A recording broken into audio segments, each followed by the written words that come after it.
प्यारे दोस्तों, अस्सलाम वालेकुम। मैं आपका खुशामदीद करता हूं अपनी चैनल पर जिसका नाम है स्कूल वाइब्स और मेरा नाम मुदस्सिर सर है। मैं आपको ग्रामर पढ़ाता हूं और आज इस वीडियो में हम पढ़ेंगे सेंटेंस एंड इट्स टाइप्स। किसको हम सेंटेंस कहते हैं और उसके टाइप्स कौन कौन से हैं, इस वीडियो में हम यही पढ़ेंगे। Sentence is group of words. Sentence क्या होता है? वर्ड्स को हम पास पास लाते हैं दैट गिव्स कंप्लीट सेंस, मगर जिसका कोई माने मतलब हो उसी को हम सेंटेंस कहते हैं। जैसे she is going to Srinagar, 5 words है इसमें, इन 5 वर्ड्स को हमने पास लाया है और सेंटेंस एक वजूद में आ गया है और ये सेंस भी देता है, इसी को हम सेंटेंस कहते हैं।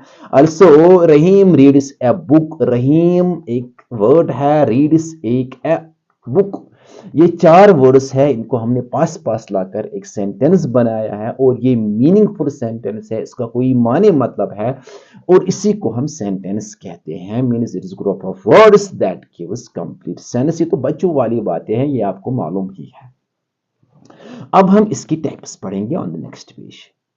Types of sentences. सेंटेंस की 5 टाइप्स है, होती तो ये 4 ही है। ये जो लास्ट वाला है ये इसी के कैटेगरी एक्सक्लेमेटरी की कैटेगरी में ही आते हैं, ऑल्दो कि हमने इसको अलग लिखा है। पहला है that is assertive sentence, the second one is that is interrogative sentence, third is imperative sentence, fourth one is exclamatory and fifth one is optative sentence, जिसको हम अलग अलग करके अलग अलग पेज पर पढ़ेंगे।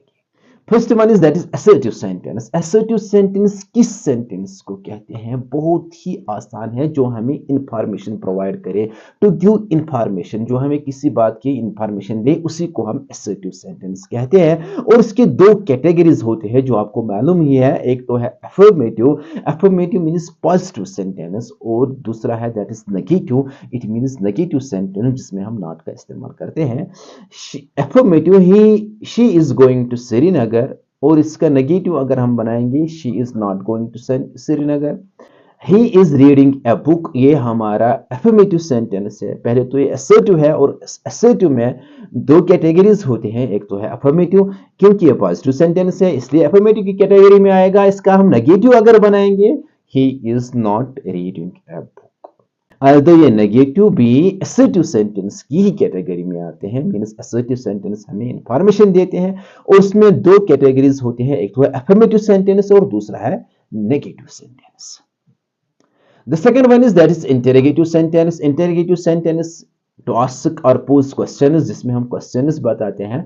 Like how old are you a student. मैंने यहाँ 2 टाइप के जो इंटरोगेटिव सेंटेंसेस है वो लिखे हैं, और ये जो इंटरोगेटिव सेंटेंस है उसका आखिर में हम इस्तेमाल करते हैं, इसका इख्तिताम करते हैं क्वेश्चन मार्क से। ये इसकी पहचान है कि इसके आखिर में क्वेश्चन मार्क आता है। और ये जो इंटरोगेटिव सेंटेंस है इसमें 2 कैटेगरीज के हमारे पास क्वेश्चंस हैं, एक तो है ये वाला और एक तो है ये वाला, जो हम नेक्स्ट पेज पर देखेंगे। इंटरोगेटिव सेंटेंस एक तो है यस नो क्वेश्चंस और दूसरा है WH questions. Yes no questions उन क्वेश्चंस को कहते हैं जिनका आंसर या यस होगा या नो होगा, और डब्ल्यूएच क्वेश्चंस वो होते हैं जिनका आंसर यस नो नहीं होता है, बल्कि एक स्टेटमेंट होता है, एक सेंटेंस होता है, या एक से ज्यादा सेंटेंसेस होते हैं। और डब्ल्यूएच क्वेश्चन स्टार्ट होते हैं डब्ल्यूएच वर्ड्स से, जैसे व्हाट, विच, वाई, और इसमें हाउ भी आता है, और भी है, और इसमें हाउ भी आता है। और जो ये यस नो क्वेश्चंस होते हैं ये स्टार्ट होते हैं हेल्पिंग वर्ब से। इसका स्ट्रक्चर हमने यहां पर लिखा क्योंकि जो इंटरोगेटिव सेंटेंस होता है उसमें सब्जेक्ट बाद में आता है, पहले या तो हेल्पिंग वर्ब होगा या डब्ल्यूएच भी उसके साथ होगा, जैसे हम यहां पर पढ़ेंगे।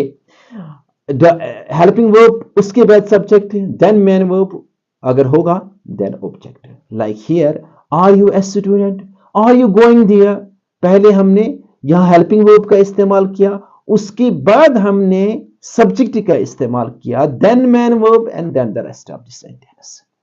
और जो डब्ल्यूएच फैमिली है उसमें पहले डब्ल्यूएच वर्ड आता है, फिर हेल्पिंग वर्ब, जैसे व्हाट, फिर हेल्पिंग वर्ब, उसके बाद सब्जेक्ट आ गया, देन मैन वर्ब अगर होगा, or I can say the rest of the sentence. What is your name? सबसे पहले WH आ गया, then helping verb, then this subject. यानी इंटेरोगेटिव में दो कैटेगरीज होते हैं, दो टाइप्स होते हैं। एक तो है यस नो क्वेश्चन जिनका आंसर यस नो होता है, एक तो है WH क्वेश्चन। और WH क्वेश्चन का स्ट्रक्चर भी हमने देखा और यस नो क्वेश्चन का स्ट्रक्चर भी हमने यहां पर पढ़ा। एक बहुत ही अहम इंफॉर्मेशन यहां पर मैं आपको प्रोवाइड करने जा रहा हूं, दैट इज अगर यस नो क्वेश्चन और डब्ल्यू क्वेश्चन एक साथ आ गए, come together, when yes no question and WH questions come together, first put first sentence in interrogative form. जो पहला सेंटेंस होगा उसको हम इंटेरोगेटिव फॉर्म में लिखेंगे और सेकंड वन असर्टिव फॉर्म में लिखेंगे, लाइक यहां पर आएंगे। मे आई नो यहां पर अगर आप देखोगे तो ये हेल्पिंग वर्ब से स्टार्ट हुआ है और ये हम किस फॉर्म में रखेंगे? इंटेरोगेटिव फॉर्म में रखेंगे, यानी पहले हेल्पिंग वर्ब उसके बाद सब्जेक्ट। और जो सेकंड पार्ट है व्हाट इज योर नेम, ये WH फैमिली से बिलोंग करता है, पहला वाला यस नो से बिलोंग करता था। और पहले हमने यहां पर साथ साथ देखे यस नो क्वेश्चंस भी WH क्वेश्चंस भी। पहले हमें पहला वाला सेंटेंस इंटेरोगेटिव फॉर्म में रखना है और दूसरा सेंटेंस हमें इंटेरोगेटिव फॉर्म में नहीं असर्टिव फॉर्म में रखना है। दैट इज व्हाई मैंने यहां पर गलत लिखा है, व्हाट इज योर नेम, ये गलत है। हमें लिखना है मे आई नो व्हाट, उसके बाद सब्जेक्ट लाना है योर नेम इज, उसके बाद क्वेश्चन मार्क नहीं आएगा, फुल स्टॉप आएगा।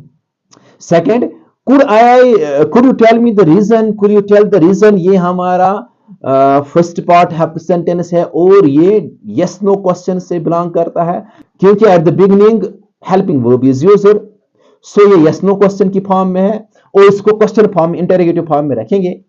उसको सबसे पहले हेल्पिंग वर्ब लाएंगे, फिर सब्जेक्ट लाएंगे। why are you late, why are you late, ये मैंने यहां पर गलत लिखा है क्योंकि हमने रूल पढ़ा है कि अगर ये एक साथ आए, ये हमारा यस नो पार्ट है and this is WH part, अगर एक साथ आए तो दूसरे वाले सेंटेंस को हमने क्वेश्चन फॉर्म में नहीं, इंटेरोगेटिव फॉर्म में नहीं, उसको हमने असर्टिव फॉर्म में लिखना है। तो हम यहां पर लिखेंगे why are you नहीं you are, why you are late, पहले सब्जेक्ट उसके बाद वर्ब लाएंगे, क्योंकि अगर हमने पहले वर्ब लाया है तो फिर ये क्वेश्चन फॉर्म में आएगा, इंटेरोगेटिव फॉर्म में आएगा और यहां पर हमने दूसरा पार्ट इंटेरोगेटिव फॉर्म में नहीं असर्टिव फॉर्म में लाना है और आखिर पर ये क्वेश्चन मार्क नहीं, फुल स्टॉप आएगा। ये आपको याद रखना है कि अगर यस नो क्वेश्चन और WH क्वेश्चन एक साथ आ गए तो पहले वाले पार्ट को हम इंटेरोगेटिव फॉर्म में रखेंगे और दूसरे वाले पार्ट को हम असर्टिव फॉर्म में रखेंगे। Third type of sentences that is imperative sentence. और इंपेरेटिव सेंटेंस में क्या होता है? रिक्वेस्ट, ऑर्डर और एडवाइस। जिस सेंटेंस में आप इन तीन चीजों में से किसी एक चीज को पाओगे तो उसी वक्त उसको लेबल देना कि ये इंपेरेटिव सेंटेंस है। और ये वाले सेंटेंसेस या तो वर्ब की पहली फॉर्म से स्टार्ट होते हैं, या डू से, या डू नॉट से, या लेट से। जैसे यहां पर मैंने कुछ एग्जांपल्स लिखे हैं, डू नॉट प्लक फ्लावर्स, ये इंपेरेटिव सेंटेंस है। फिनिश द वर्क, ये भी इंपेरेटिव सेंटेंस है। डू टॉक टू हर, ये भी इंपेरेटिव सेंटेंस है, क्योंकि इसमें या तो एडवाइस आ गई, या ऑर्डर आ गया, या रिक्वेस्ट आ गई। यहां पर एक और पॉइंट मैं आपको पढ़ाऊंगा, दैट इज अगर एडवाइस ADVISE, इस वाले एडवाइस और ADVICE वाली एडवाइस में क्या फर्क है? ये तो होता है सलाह, ये तो होता है सलाह देना, इसका मतलब होता है सलाह देना, और इसका मतलब होता है सलाह मीन्स ये हम नाउन इस्तेमाल करते हैं, और ये वाला एडवाइस जो हमारे पास है इसको हम एज वर्ब हमारे सेंटेंसों में इस्तेमाल करते हैं। The fourth type of sentences, that is exclamatory sentences, होते क्या है? To express strong feelings or emotions, जिसमें feelings होंगे, जिसमें emotions होंगी, उसको हम exclamatory sentence कहते हैं। और exclamatory sentence exclamatory mark से ही खत्म होते हैं, नोट ऑफ एक्सक्लेमेशन से हम उसको इख्तिताम करते हैं। टू एक्सप्रेस स्ट्रॉन्ग फीलिंग्स और इमोशंस, स्टार्ट कैसे होता है? या तो ये WH से स्टार्ट, वर्ड से स्टार्ट होता है सॉरी, या हाउ से, या इंटरजेक्शन से स्टार्ट होता है। लाइक यहां पर मैंने एग्जांपल्स भी लिखे हैं, what a beautiful house, what a beautiful house, और आखिर पर ये WH से स्टार्ट हुआ है और आखिर पर एक्सक्लेमेटरी मार्क। हुर्रे, पहले ही ये यहां पर इंटरजेक्शन इस्तेमाल हुआ है, हुर्रे, ये मैंने इंटरजेक्शन यहां पर इस्तेमाल किया है, वी वन द मैच, और हुर्रे के साथ ही मैंने एक्सक्लेमेटरी मार्क भी इस्तेमाल किया है, hurray we won the match. ये हमारे एक्सक्लेमेटरी सेंटेंसेस है और इसमें हम एक्सक्लेमेटरी मार्क इस्तेमाल करते हैं, और ये स्टार्ट होते हैं डब्ल्यू एस से या हाउस से या इंटरजेक्शन से। This the fourth type of sentence. Fifth पर आते हैं। This is fifth and the last one, the type of the sentence, that is optative sentence. Optative sentence भी जैसे मैंने आपको पहले ही कहा था कि ये भी सब पार्ट है इस exclamatory sentences का, मगर यहाँ पर मैंने इसको अलग लिखा है ताकि और इसकी वजाहत हो जाए। To express blessing, curse or wish, जैसे हम किसी को दुआ देते हैं या बद दुआ देते हैं या कोई विश हमारी होती है, और ये स्टार्ट होता है या तो मे से या विश से, या समटाइम्स यहां पर स्पेल मिस्टेक हुई है, समटाइम्स मे रिमेन हिडन। और इसका स्ट्रक्चर क्या है, यह हमारा इसका स्ट्रक्चर मे के बाद सब्जेक्ट प्लस वी वन, जैसे मे आ गया मे, उसके बाद सब्जेक्ट मे गॉड, उसके बाद we won bless you, may God bless you. I wish, ये विश से स्टार्ट हुआ है, I wish you are rich, I wish you are rich, ये हमारा ऑप्टेटिव सेंटेंसेस है, इसमें विश आती है, जिसमें कर्स या ब्लेसिंग्स आती है, उसको हम ऑप्टेटिव सेंटेंस कहते हैं।